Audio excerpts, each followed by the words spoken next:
Hey, how's it going, guys? Welcome back for another card review. So in this video, we're going to review Darkness, a new human light playstyle. Right, so overall, I find that this card here is not going to be the same as all the light humans that we have gotten so far. Right, we have Arthur, we have Faraday, we have Kurapika and all this light human playstyle. Right, but this card here is going from an entirely different direction. Right, so we have Darkness here. Let's take a look at her leader skill first, Swordsmanship of the Night. So basically in the anime she's a crusader and she's like, she can withstand high amount of damage. Right, so what you can see here for her playstyle is basically what you see in the anime. Right, so I haven't finished the anime, but this is the rough gist of how is she like in the anime. Right, so let's continue with a leader skill. When the team consists of only humans, human HP and attack times 1.5, so you have a big juicy amount of HP. Light human HP times and attack times 2. Right, so looking at this HP times 2 and you're coming from a leader skill, right, so basically you have a times 2 and a times 2 as a for ally, and that can amount to almost 100,000 HP for a human game, for human playstyle. Right, so that's way more than Azatov, way more than Dalov, and you question why is this human playstyle. Alright, so upon receiving damage from the enemy's attack, human attack increase additionally to the max times 6. Right, so it is not mentioned or explained how does it how is it calculated from times 2 all the way to times 6. Right, maybe it jumps by 1 or it jumps by 2, but hopefully by 2. So with the second hit, it goes all the way to times 6. Right, so it's gonna be a bit slow paced if it goes from 2 to 3 to 4 to 5 to 6. Right, so that's gonna take a lot of hits from the enemy. And yeah, on top of that, if no damage is received for 2 consecutive rounds, attack decreases. Right, so what you can see here is very similar to what we have for Blood Fiends. Right, so for Blood Fiends, the multiplier increases as we attack. Right, but this is a bit of a slight change. Right, so we have to receive damage in order to increase our attack. Right, so yeah, pretty sadistic gameplay. Right, but that's what she is in the anime, so let's move on. Alright, so let's touch on her team skill for a bit. So I'm just gonna talk about team skill number 1 because team skill number 2, which is on the right, applies to Aqua. Alright, so we're not gonna talk about Aqua in this card review. So team skill number 1, Light possess effect of Heart and Heart possess effect of Light. 50%, right, just 50%.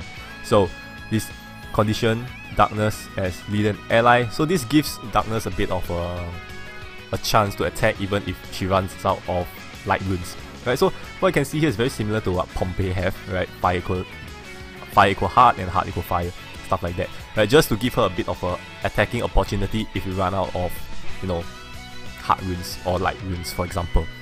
Right, so moving on. So this is the big and juicy active skill of Darkness. So drop rate of heart runes will be transferred to that of light.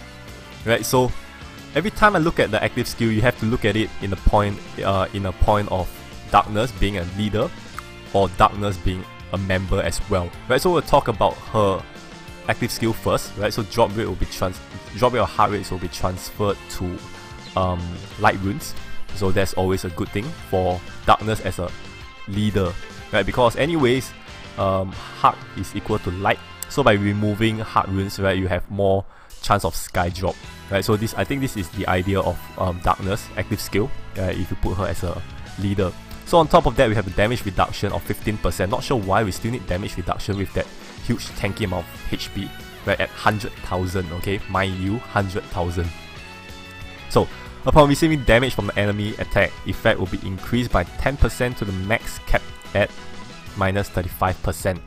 So the skill stays in play until deactivated or defeated, and it can be deactivated anytime. Upon deactivation, turn 8 random runestones into heart runestones. Right, so this is pretty OP, I would say.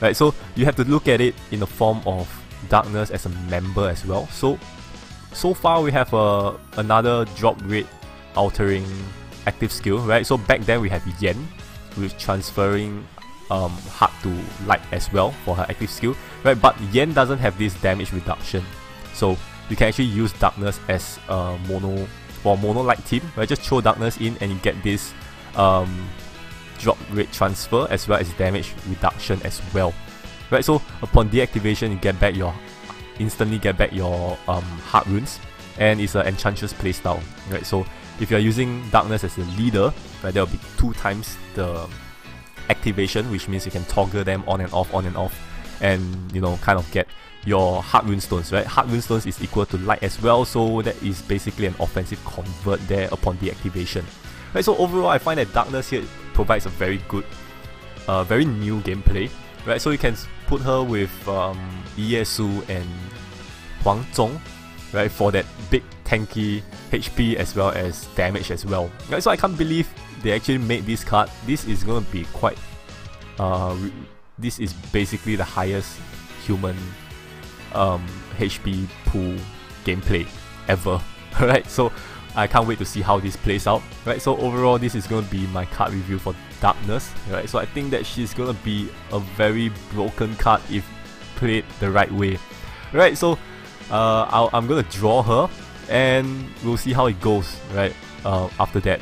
So this is going to be card review for Darkness. If you like this video, do give it a like, and then as usual, I'll see you guys in my next video. Bye bye.